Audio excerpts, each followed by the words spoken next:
Le chef présente toujours et partout un personnage problématique. Ses agissements avec ses subalternes sont toujours sujets à caution.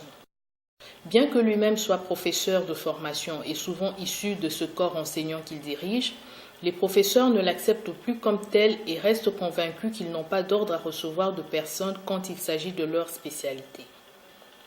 Ils ont tendance à tout critiquer, le système scolaire, les conditions de travail et le fonctionnement de l'établissement où ils enseignent.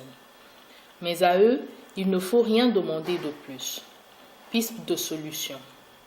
Il est vrai qu'il doit essayer de comprendre l'enseignant qui est obligé d'évoluer devant un public de jeunes souvent difficile à traiter à cet âge, ce qui peut expliquer en partie sa très grande sensibilité. Le chef d'établissement doit rester compréhensif, aimable et tolérant avec ses professeurs. Il doit lutter contre la démotivation, la résignation, la déception et la dépression de ses enseignants et tout faire pour relancer l'activité et l'enthousiasme de ses collaborateurs, en vue d'aborder leur vie d'adulte dans des bonnes conditions. Sur le plan moral, leur conscience se forme et ils cherchent par tous les moyens à s'affirmer, d'où beaucoup de violence et autres comportements difficiles. Piste de solution.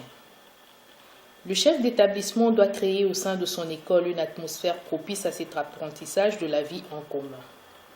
Il doit chercher à responsabiliser les élèves pour leur donner et leur apprendre le sens de leur responsabilité future.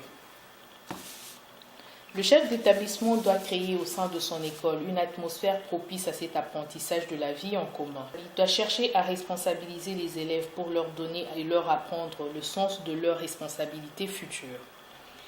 Il doit éviter de marginaliser les jeunes qui échouent, mais leur montrer d'autres voies pour sortir de cette impasse. Il doit établir et maintenir la confiance active avec ses élèves.